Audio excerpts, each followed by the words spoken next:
ला हौला वला कुव्वता इल्ला बिल्लाहिल अलिय्यिल अज़ीम। अऊज़ु बिल्लाहि मिनश शैतानिर रजीम। बिस्मिल्लाहिर रहमानिर रहीम। अल्हम्दुलिल्लाहि रब्बिल आलमीन वस्सलातु वस्सलामु वत्तहियतु वल इकराम सय्यिदुल अंबिया वल मुरसलीन खातिमुन नबिय्यीन मौलाना मौलस सकलैन जद्दिल हसन वल हुसैन अबिल कासिम मुस्तफा मुहम्मद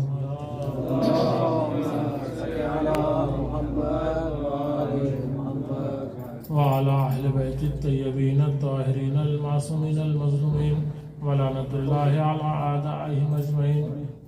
अम्मा बाद फ़क़द क़ाल रसूलुल्लाह सल्लल्लाहु अलैहि व आलिहि वसल्लम मन माता वलम यारिफ इमाम ज़मानिही माता मीततन जाहिलिया।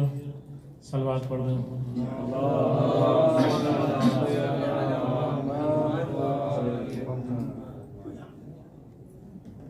गुजारिश है कि एक बार सूरह हमद और 3 मरतबा सूरह इखलास पढ़कर जामे अबू तालिब के जो अरकान दुनिया में नहीं रहे उनके लिए साले सवाब।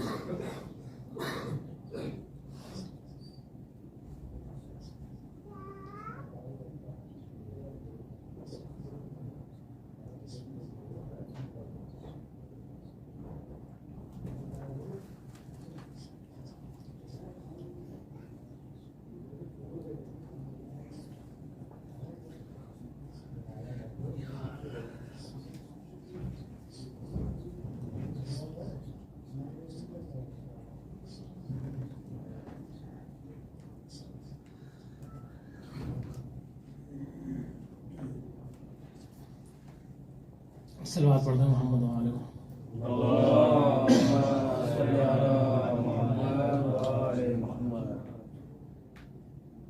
ग्रामी। ये हदीस मुबारका जिसे मैंने इस मुख्तसर सी गुफ्तगू के लिए उन्वाने सुखन करार दिया है, माशाअल्लाह उलमा तशरीफ फरमा है, मुझसे बेहतर इसके नशे व फराज से वाकिफ हैं। तबरुकन इस हदीस को जिक्र किया है चूँकि हम उस माह सफ़र में दाखिल हो चुके हैं कि जिससे बड़ा रब्त है इस हदीस का। आज सफ़र की 2 तारीख है। ये महीना की जो चंद एक अइम्मा से मखसूस है और ख़ुसूसन उसराए करबला कि जिन्होंने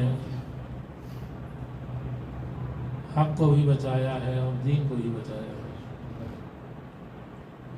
और इंसानियत को भी एक मेयार अता किया। खुदा की कसम दुनिया में कहीं भी अगर कोई कमज़ोर तरीन फ़र्द किसी जालिम के सामने खड़ा हो रहा है तो ये उसरा की कुर्बानियों का नतीजा है।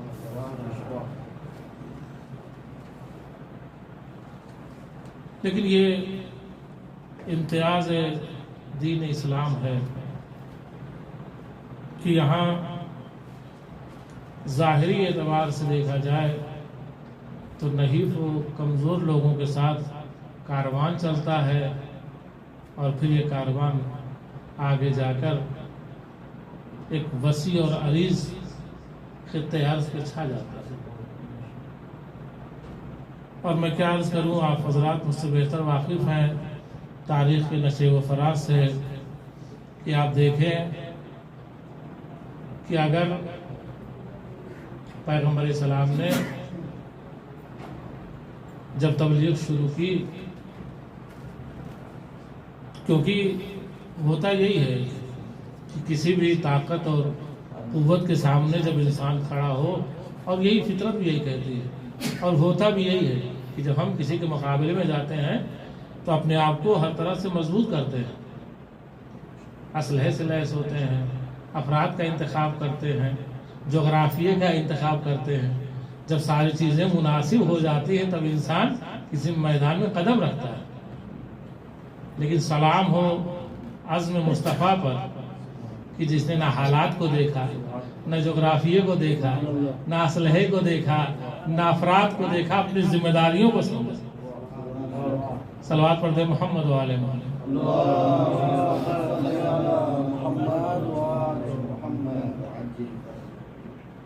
और जो एक अहम मसला था पैगंबर के सामने, हम कह तो यही देते हैं कि तबलीग दीन के लिए आए थे नबी करीम, लेकिन आप देखें कि वो अफराद और वो अजहान आज हम चंद रसूमात में जकड़े हुए हैं, उससे निकल नहीं पा रहे हैं। हमारे यहाँ कोई रस्म शुरू हो जाती है तो यही हवाला दिया जाता है। अगर कोई आलिम दीन, अलबत्ता अब तो उलमा भी मसलहत पसंद हो गए, बोलते ही नहीं, लेकिन अगर कोई एक जुर्रत करता है, बोलता भी है, तो उसे ये कह के खामोश कराने की कोशिश की जाती कि हमारे अजदाद करते हुए चले आए हैं, इसको कैसे छोड़ दिया जाए।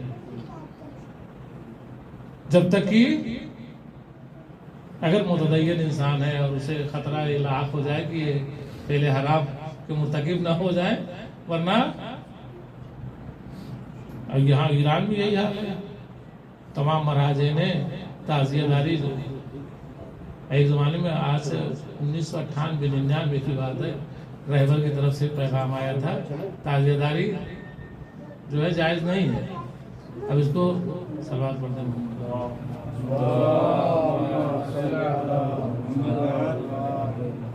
अब यहाँ वहाँ हिंदुस्तान में लेके लोग उड़ गए।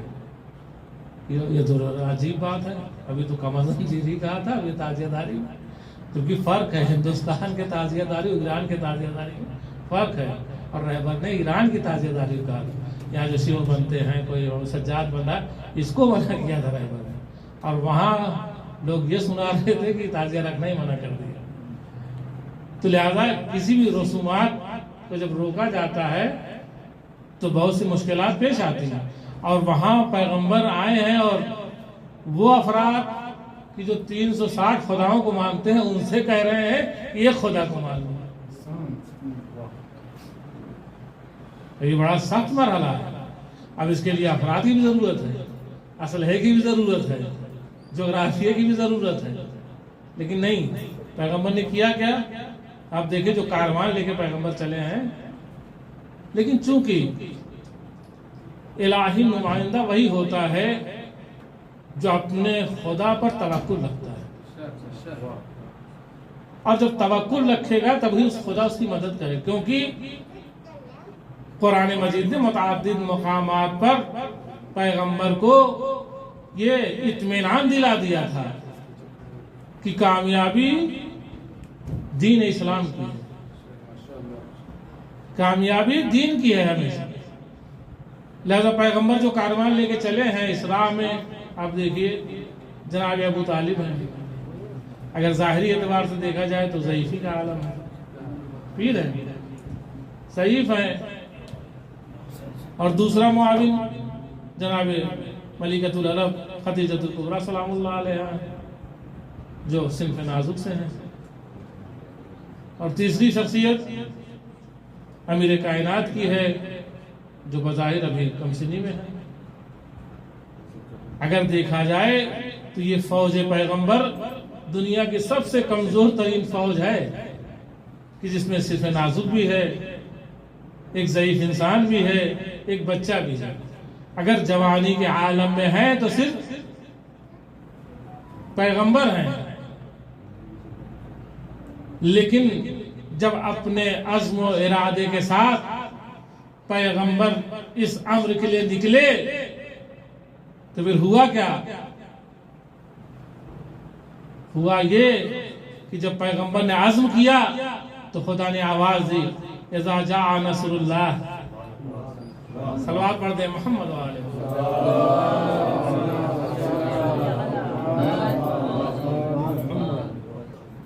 खुदा की तरफ से नुसरत आ रही है। अबू तालिब को एक ज़ईफ इंसान न समझा जाए, शीशा पिलाई हुई दीवार है। अब खदीजतुल कुबरा को एक खातून न समझा जाए, एक जवां मर्द है जो खड़ा है मध्य मुकाबिल में। अली को बच्चा न समझा जाए, और समझा भी था अहले मक्का ने, लेकिन जब दूसरे दिन उनके बच्चे घायल हो के घरों तक पहुंचे, सलवात पढ़ने मोहम्मद वाले,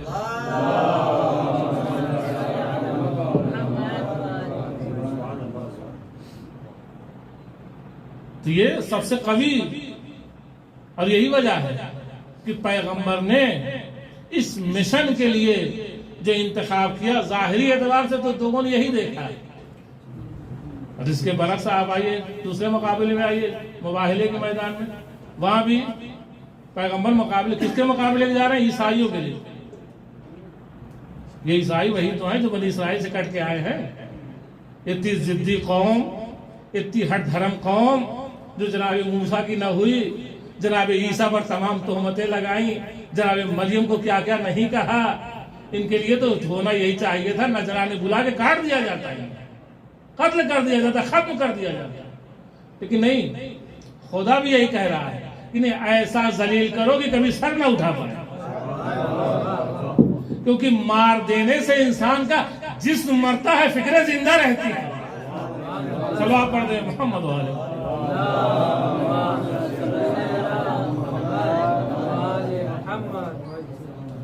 और नबी रहमत है, नबी मुरसल है, नुमाइंदे खुदा है। ये जिस्मों को खत्म करने के लिए, फिक्रों को मिटाने के लिए है। जब फिक्रें मिट जाएंगी तो लोग खुद ब खुद दिन में दाखिल होंगे, दिन की तरफ रुजू करेंगे। लिहाजा एक कमजोर तरीन कारवां लेके गए पैगंबर, वहां भी मध्य मुकाबिल में उलमाए बनी इसराइल हैं, उलमाए नजरान हैं, मसीहियों के उलमा आए हुए हैं। बुजुर्ग भी होंगे, जवान भी होंगे, हट्टे कट्टे भी होंगे, लहीम शहीम भी होंगे, शायद हैबत भी तारी हो जाए, लेकिन नहीं, वहां पैगंबर कमजोर तरीन कारवान को ले जा रहे हैं, जिसमें खवातीन की जगह सिद्दीक़ा ताहिरा सलामुल्लाह अलैहा है। और देखा जाए तो 3 शख्सियतें वो हैं, यानी शहजादी की शख्सियत सिर्फ नाजुक से है बज़ाहिर, और इमाम हसनैन बच्चे हैं अभी, सिर्फ मौलाए कायनात और पैगंबर ही तो जवान हैं। इतने सब उलमा के दरमियान, इतने सब जवानों के दरमियान 2 जवान जा रहे हैं। का यहाँ जंग तलवार की जंग नहीं, हक़ व बातिल की जंग है।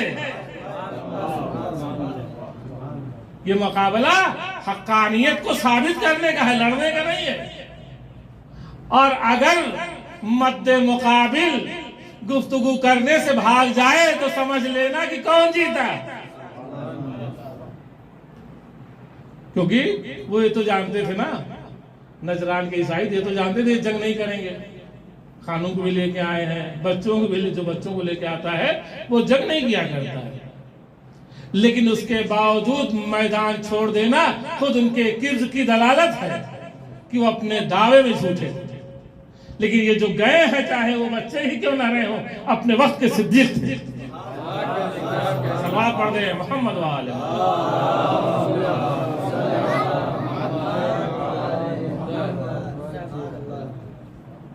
लिहाजा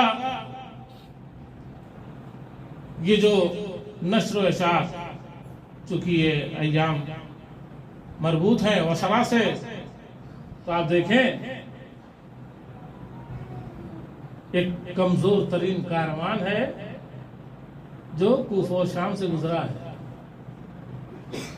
और पूरी तारीख़ बशरियत में जहां जहां से भी ये बात सख्त है कि जहां जहां से भी ये कारवान गुजरा है, अपनी हक्कानियत का ऐलान करते हुए गुजरा है। हाँ, ये और बात है कि हम मसाइब में उनकी गुर्बत का जिक्र करते हैं, लेकिन शहजादियों ने, वसरा ने कूफा और शाम में अपनी गुर्बत का जिक्र नहीं किया है, अपनी हक्कानियत का ऐलान किया। और ये साबित किया है कि हक पर कौन है और बातिल पर कौन है। और यही वजह थी मुताद्दिद मकामात पर कुरेदा भी गया है अहले बैत पे कि शायद इनसे कुछ ऐसी बातें निकल जाएं जो खिलाफ मशीयत इलाही हो, खिलाफ दीन मुस्तफ़ा हो। लेकिन देखा यही लोगों ने कि जब इनसे सवाल किया गया तो ये बात साबित हुई कि ये मुसाफिर नहीं मुहाजिर हैं। सलावत पढ़ते हैं मोहम्मद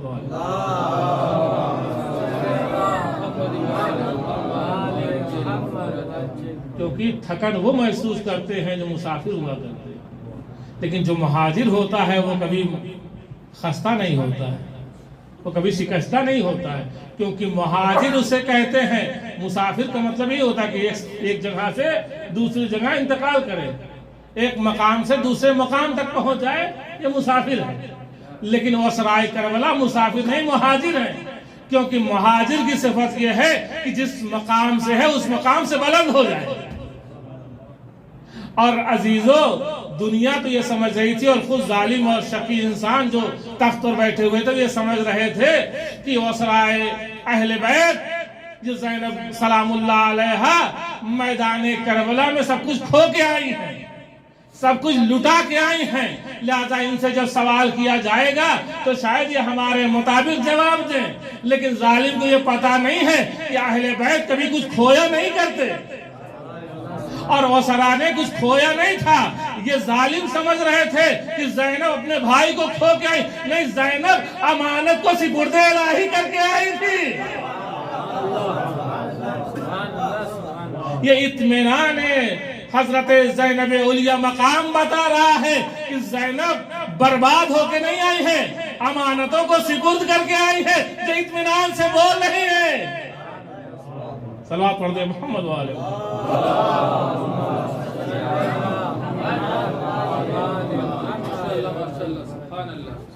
इत्मीनान ज़ैनबी ये बता रहा है कि शहजादी खो के नहीं आई है, लुट के नहीं आई है, बल्कि अमानतों को अल्लाह के सिपुर्द करके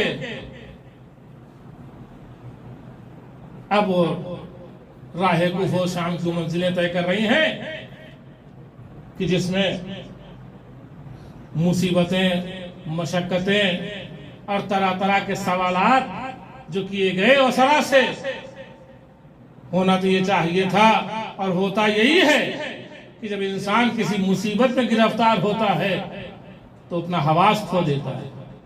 लेकिन हवास वो खोता है कि जिसे अल्लाह पर यकीन नहीं होता। लेकिन अहले, और यही वजह थी अजीजों, इत्मीनान की वो मंजिल है। कोई मकाम हजरत ज़ैनब को अगर समझना चाहता है तो मासूमिन के कलाम से समझना होगा, वरना हम नहीं समझ सकते। क्योंकि आखिर वक्त में जब इमाम आली मकाम शहादत के लिए जा रहे हैं तो अपनी बहन से कह रहे हैं, बहन नमाज शब में फरामोश न करना। ये जुमला ये बता रहा है कि ज़ैनब कोई आम शख्सियत का नाम नहीं है, बल्कि अल्लाह की उस वलिया का नाम है जो मुसीबतों में गिरफ्तार होने के बाद भी अपने रब की याद में बाकी है। और ऐसी याद कायम की, और खुदा की कसम, अगर शहजादी की जात और इमाम चहर्रुम की जात वाला सिफात उस मंजिल में ना आती, मकाम बयान में ना, और यही हुआ। क्योंकि शहजादी ने, आप देखें पूरा खुतबात उठा के देख लीजिए, बयानात देख लीजिए, होना तो यही चाहिए था। शहजादी जब आपके घर में जालिम दाखिल हो रहे थे, खैमों में आग लगाई जा रही थी, वहीं पर खुतबा देना चाहिए था शहजादी को, वहीं पर जलील कर देना चाहिए था। लेकिन नहीं, वहां पर कुछ नहीं कहा, अपने भाई का मातम करती रही मैदान करबला। लेकिन अजीब सिफत है, जब शाम पहुंची हैं, अभी आप देखें सीरत को सीरत से मिलाएं तो वजद आएगा, ज़ैनब को सानिया ज़हरा कहा जाता है। और सिफत फातिमी यही है कि दुश्मन को उसके दरबार में जलील किया जाए। और इसी इंतजार में ज़ैनब भी थी, इसीलिए तो बाबू साह से ठहरते हुए चली गई दरबार तक। कूफे में इब्न ज़ियाद से नहीं कहा तू काफिर है, शिमर से उस वक्त काफिर नहीं कहा उसे जब उसने चादर छीनी। इब्न ज़ियाद को जरूर मुखातिब किया, इब्न सर साद को करबला में मुखातिब जरूर किया, लेकिन उसके कुफ्र का ऐलान नहीं किया। लेकिन जब दरबार यजीद में पहुंची है तो उसके कुफ्र का ऐलान करती हुई नजर आ रही है। सलवात पढ़ दे मोहम्मद वाले।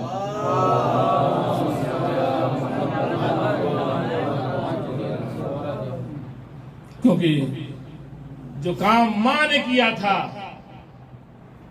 वक्त के यजीद के साथ, वही काम ज़ैनब औलिया मकाम और इमाम सज्जाद ने किया कि जब आप वहां तक पहुंची हैं दरबार यजीद तक, फिर उसकी हकीकत को बयान किया और ये बता दिया कि तू कौन है और हम कौन है। और खुदा की कसम वो जुर्अत थी, वो हिम्मत थी इन ज़वात कुदसिया की। और जो लोग ये कहते हैं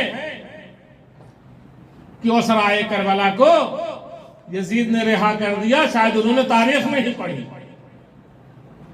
यजीद और अहले बैत पर रहम करे मुमकिन नहीं हो सकता, क्योंकि उसकी शरीफ में, उसकी खून में यह शामिल था कि वो दुश्मन अली और औलाद अली हो, क्योंकि ये बुग़्ज़ उसे उसके बाप दादा से मिला था।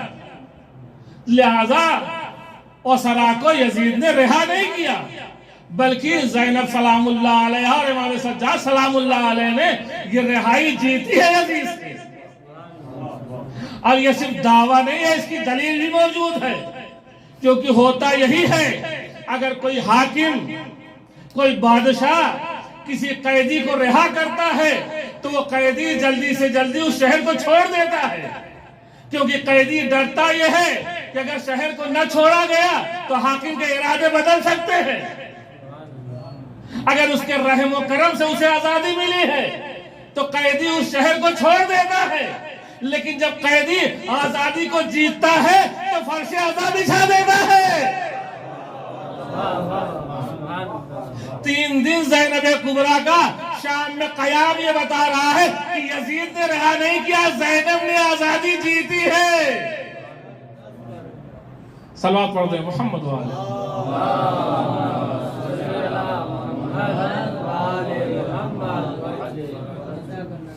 और फिर ऐसी आजादी जीती तो उसके बाद आप जराइम तो देखें यजीद के, 3 ही साल तो उसने हुकूमत की है बिलाद इस्लामी पर, और 3 साल में 3 बड़े जराइम है उसके। अभी तख्त पे बैठा ही था कि मगाल में बैयत किया है सरकार सैयद शुहदा से, और उसके बाद नतीजे में कत्ल है अबा अब्दुल्लाह हुसैन। दूसरा साल था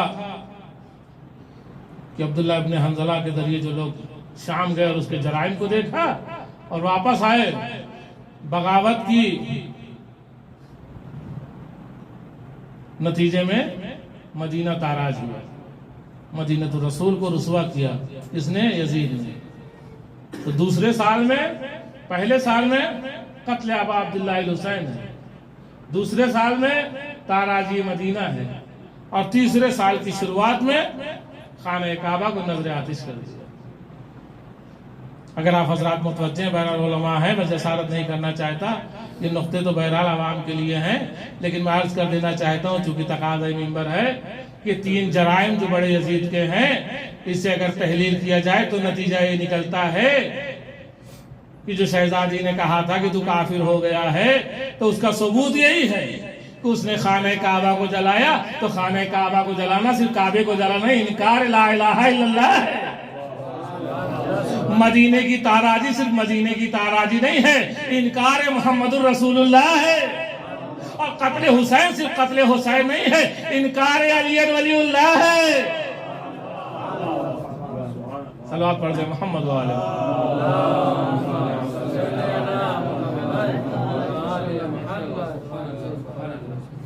अब उसके बाद हुआ क्या, मदीना ताराज हो रहा है, लेकिन खुदा की कसम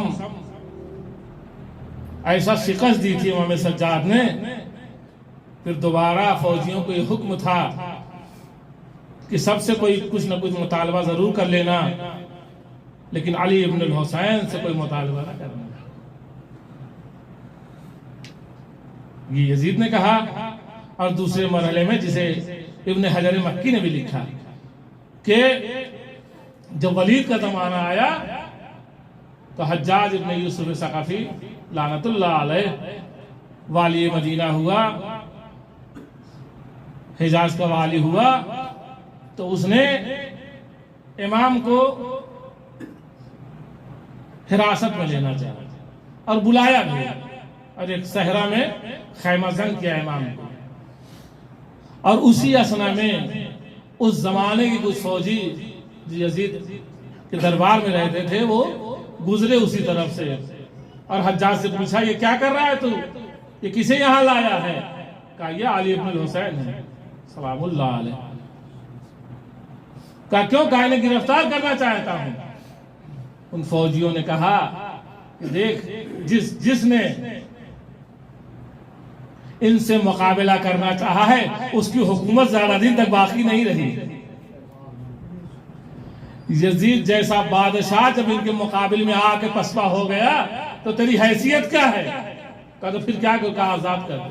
अगर ये चाहता है कि कुछ दिन तक हाकिम रहे तो इन्हें आजाद कर दे।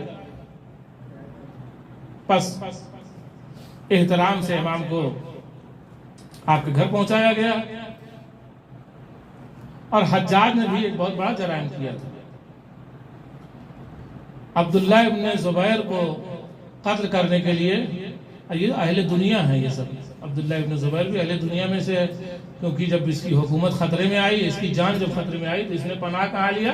खाने खुदा में। जो लोग ये कहते हैं कि असहाब रसूल सब के सब आदिल हैं, बहुत सी बातें बहरहाल होती हैं, पड़ोसी मुल्क में तो बहुत कुछ हो रहा है इस वक्त, लेकिन मैं उस तरफ नहीं जाना चाहता। तो वो देखें ये दुनिया के लिए दीन को कैसे फरोख्त करते हैं। इमाम आली मकाम मक्के से ये कह के निकल रहे हैं कि मैं नहीं चाहता कि मेरा खून मक्के में बहे। एक वजह अगर मक्के के बाहर भी मैं कत्ल हो जाऊं तो मुझे गवारा है। और ये है अब्दुल्ला इब्न जुबैर जो दुनिया तलब है, वो खुद पनाह कहाँ ले रहा? खाने खुदा में। और जब खाने खुदा में पनाह लिया तो आप नतीजा आपके सामने जानते हैं, तारीफ आपकी नजरों के सामने है कि उसे तो कत्ल किया और खाने काबा को ताराश किया उसने। किसने? यूसुफ सकाफी ने, हज्जाज ने खाने काबा को ताराश किया और कहा कि एक एक कंकड़ ही लोग उठा ले, और बिल्कुल साफ जमीन कर दिया। लोग उसकी मिट्टी तक उठा ले गए। खाने काबा की दीवारों के हाजूर मिट्टी जितनी भी ईंटें थी सब लोग उठा ले। और जब ये जराइम कर चुका, फिर उसके बाद कोई दरबारी उलमा थे जो वक्त की मसलहत को समझते हुए जब देखा कि मूड रूट सही है इसका, तब उसके पास गए। ऐसे तो बोल नहीं सकते थे, कत्ल कर दिए जाते। तो कहा ये बहुत बड़ा जुर्म किया है तुमने। कहा क्या जुर्म हुआ? कहा कि खाने काबा को गिरा दिया। आयाते इलाहिया है, दीन नाबूद हो जाएगा। उसे भी कुछ ख्याल आया तो किया क्या जाए? कहा दोबारा तामीर कराई जाए। कहा ठीक है, बादशाह हाकिम था, उसने कहा कि तामीर हो दोबारा खाने काबा। अब जो तामीर होने की बात आई तो कहा पहले तो बुनियाद उसकी खोदी जाए, बनाई जाए। बुनियाद खोदी गई, खुद के तैयार। अब कल था कि दूसरे दिन उलमा जमा होंगे दरबारी और संग बुनियाद रखा जाएगा खाने काबा का। अब जो लोग पहुंचे, मैं हज्जाज के इल्ल-उल-शराए ने भी इस वाक़े को जिक्र किया। तो वहां जो पहुंचे तो देखा एक बहुत बड़ा अजदहा है। अच्छा, खुदा भी जानता है कि इनके बुजुर्ग भी इसी से डरते थे। सलवात पढ़ते मोहम्मद वाले मोहम्मद।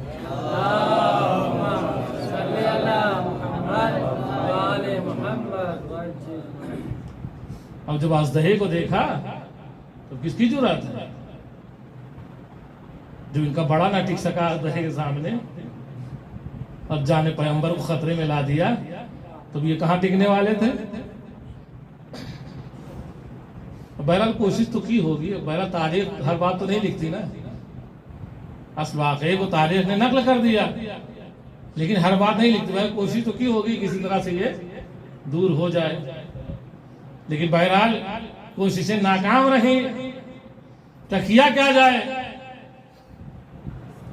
तो उन्हीं उलमा में से किसी ने कहा कि इस रूए जमीन पर अगर इस मुश्किल का कोई हल है तो मुश्किल कुशा का पोता है। का अगर इमाम सज्जाद की तरफ रुजू किया जाए तो शायद इस मुश्किल को हल किया जा सकता है, क्योंकि ये लोग जानते थे कि अजदहे से जो मुकाबला कर सकता है या अली कर सकते हैं या औलाद अली कर सकते हैं, क्योंकि जिसने गहवारे में 2 टुकड़े कर दिए हों, और खुदा की कसम अजदहे से अमीर कायनात इतना मानूस थे कि अब तो वो दरवाजा नहीं रानी, वहां कूफे की मस्जिद में बाकायदा वो दरवाजा ही कहा जाता था, अजदहे वाले बनी भैया ने उसे गिरा दिया। मौलाए कायनात खुतबा दे रहे थे मस्जिद में, लोग बैठे हुए थे और इस असना में देखा कि दरवाजे से दाखिल हुआ एक अजदहा और सीधे मिंबर की तरफ बढ़ता चला जा रहा है। पब्लिक तो बहरहाल, मैं खुद बहुत डरता हूँ सलवात पढ़ते मोहम्मद वाले।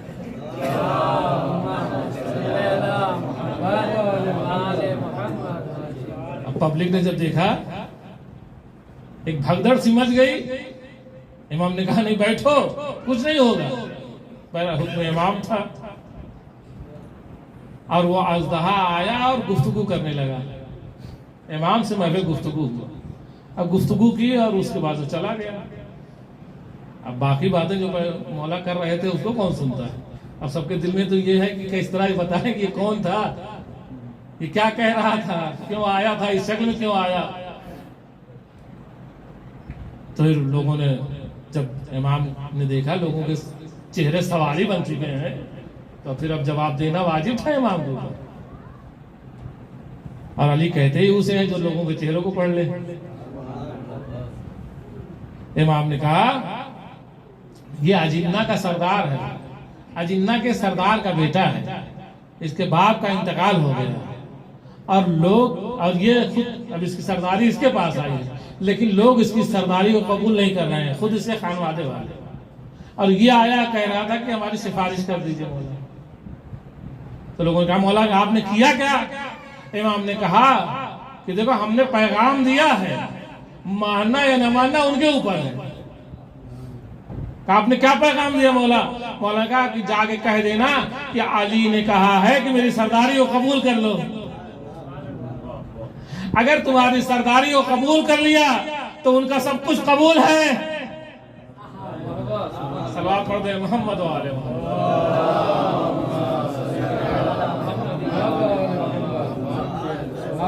वक्त ना ज्यादा हो जाए।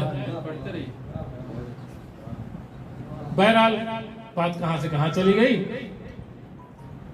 अब लोग आए इमाम की खिदमत में हज्जाज का पैगाम लेके। अब चूंकि वक्त खाने काबा में पड़ा हुआ है, मुश्किल खाने काबा पे आई है, तो हल वही करेगा जो इब्ने काबा होगा, जो काबे का बेटा हो। इसीलिए तो इमाम ने दरबार यजीद में कह दिया था हरम न मक्का तो अलमेना, मैं काबे का बेटा हूं, लिहाजा हल वही करेगा। अब जब लोग पहुंचे और इमाम से कहा, अब इमाम हाजिर हुए, आए मदीने से। उस जमाने इमाम यम्बू में रहा करते थे, 100 किलोमीटर दूर है यम्बू जो है मदीने से 100 किलोमीटर दूर एक देहात था, जहाँ पर मौलाए कायनात ने 25 साल सुकूत के ज़माने में 10,000 दरख्त लगाए थे खजूरों के, और उसमें 5,000 आदमी काम करते थे। वहाँ पर इमाम क़याम करते थे। जब असीरी के बाद इमाम आए हैं तो वो बेशतर ज़िंदगी इमाम की यम्बू में गुजरी, मदीने से बाहर, तो वहाँ थे इमाम। लिहाजा इमाम आए मक्के और फिर लोग लेके मैं हज्जाज के उस मकाम पर आए जहाँ आज खाने काबा है, और उस बुनियाद के करीब आए तो इमाम को जैसे ही उस अजदहे ने देखा, यहाँ तारीख तो नहीं लिखा लेकिन मेरा दिल कहता है सलाम किया होगा और रुखसत चाहिए होगी। लेकिन लोगों ने यही देखा कि जब इमाम आए तो अजदहा गायब था। अच्छा, इसके बाद भी हिम्मत नहीं है, मिट्टी तो है ना, दबा हुआ हो कहीं नीचे, किसी भी आलिम की हिम्मत ना हुई कि उतर के संग बुनियाद रख देते, और हो भी नहीं सकता था। खुदा यही चाहता था कि बुनियाद खाने काबा वही रखेगा जो बिनाए ला इलाहा इल्लल्लाह है। सलवात पढ़ दे मोहम्मद वाले वाले।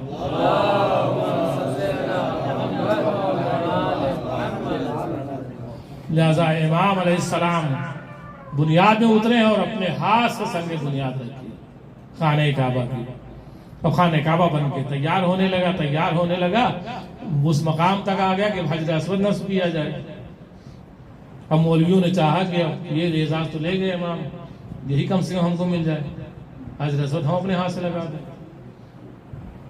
कहते हैं 5-6 मौलवी इल्लुल-शराय ने भी इस बात को लिखा है बड़ी तफसील से कि जमा हुए हज्जाज के साथ और चाहा कि हजर अस्वद को उठा ले, लेकिन कहते हैं ऐसा जलजला आया कि हवा बाख्ता हो गया, सबके हिम्मत ना हुई कि उसको हाथ करंट उतर आया उसमें, समझ लीजिए हजर अस्वद को छूने की जरूरत नहीं हो रही कि उसे उठाया जाए। फिर उसके बाद अब मुश्किल वही हल करेगा जो मुश्किल कुशा होगा, जो हल्लाल मुश्किलात होगा।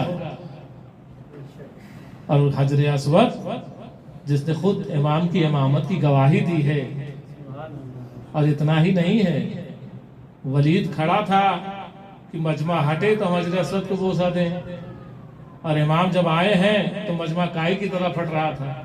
दुनिया तो ये देख रही थी कि मजमा हट रहा है, लेकिन मेरा ये दिल कहता है कि हजर अस्वद खुद बढ़ रहा था। सलवात पढ़ दे मोहम्मद वाले।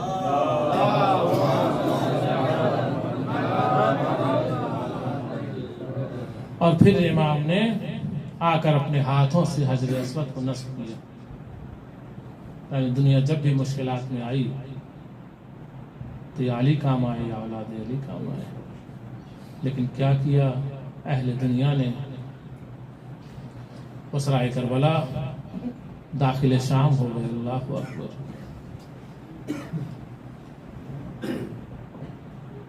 मिर्ज़ा शिराजी के सामने जब किसी खतीब ने यह कहा कि ज़ैनब औलिया मकाम दाखिल दरबार यजीद हुई, सरो सीना पीट दिया और खतीब से कहा रुक जा, इससे आगे न पढ़ना, इस जुमले का हक तो अदा हो जाए। कहाँ ज़ैनब और कहाँ वो दरबार यजीद।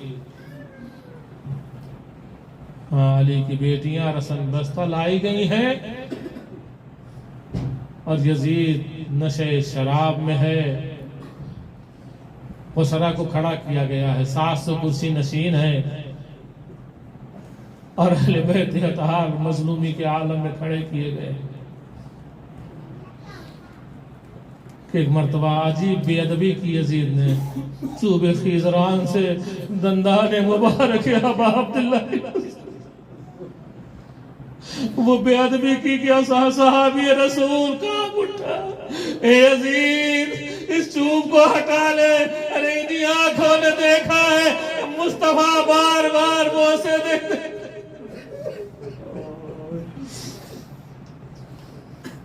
आजादारो और अजीब मजलूमियत का आलम था।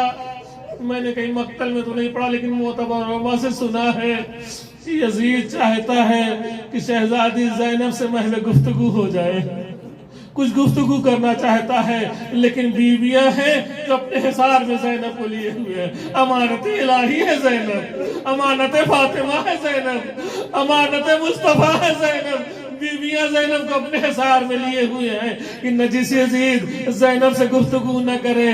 बीवियों से कहा जाता हट जाओ, बहुत इसरार बढ़ा, तमाम बीवियां किनारे तो हुई, लेकिन एक बीवी है जो पुष्ट पना बनी हुई है। लोगों से पूछा यजीद ये कौन बीवी है? कहा ये फातिमा की कनीज हिस्सा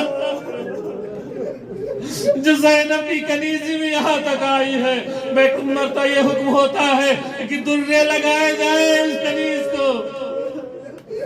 भैया सुनना था, अरे फिजा को भी गैज आया, दरबार में मौजूद हबशी गुलाम थे, उनको मुखातिब किया और कहा, तुम्हारी गैरत को क्या हो गया है? तुम्हारे कबीले की एक औरत भरे दरबार में जलील की जा रही है। मैं सुनना था। हबशी गुलामों ने तलवार निकाली, यजीद गुस्ताखी न करना कि हमारे कबीले की औरत है, आजाद और फिजा की मुहाफिजत के लिए हबशी गुलामों ने तलवार जरूर निकाली, लेकिन मेरा दिल कहता है मक्तल तो खामोश है। अरे ज़ैनब का दिल भर आया होगा, जरूर तलवार का रुख किया होगा। अब्बा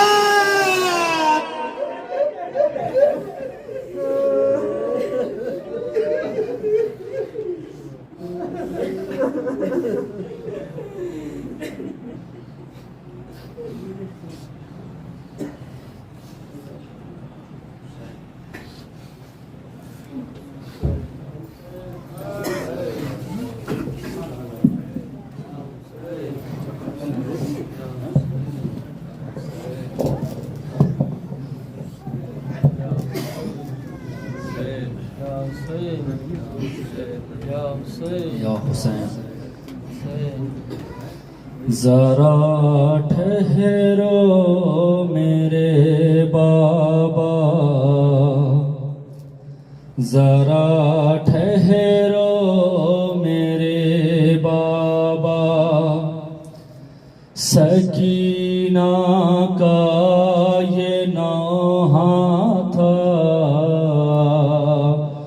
जरा ठहरो मेरे बाबा, जरा ठहरो मेरे बाबा, सकीना का ये नौहा था, जरा ठहरो मेरे बाबा, जरा ठहरो मेरे बाबा, सकीना का ये नौहा था, जरा ठहरो मेरे बाबा, जरा ठहरो मेरे बाबा, न जाओ छोड़ कर तन्हा, जरा ठहरो मेरे बाबा, जरा ठहरो मेरे बाबा,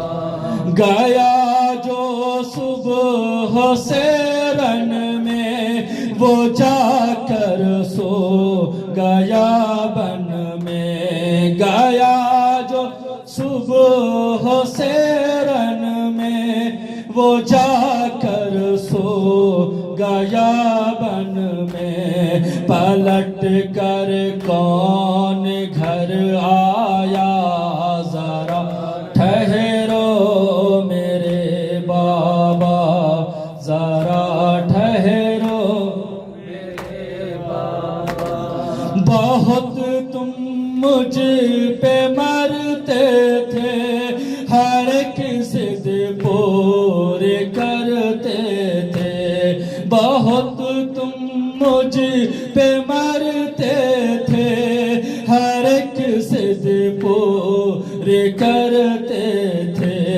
खफा क्यों हो गए बाबा, जरा ठहरो मेरे बाबा, जरा ठहरो मेरे बाबा, जो तन्हाई सताएगी तो कैसे नींद आएगी, जो तन्हाई सताएगी तो कैसे नींद आएगी, कहाँ पाऊंगी मैं सीना, जरा ठहरो मेरे बाबा, जरा ठहरो मेरे बाबा, मेरे अम्मू कहाँ खोए,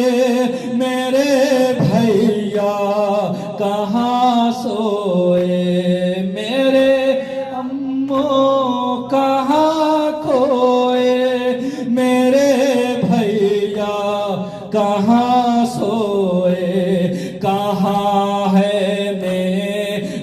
चश्मा जरा ठहरो मेरे बाबा, जरा ठहरो मेरे बाबा, न जाओ छोड़ कर तन्हा, जरा ठहरो मेरे बाबा।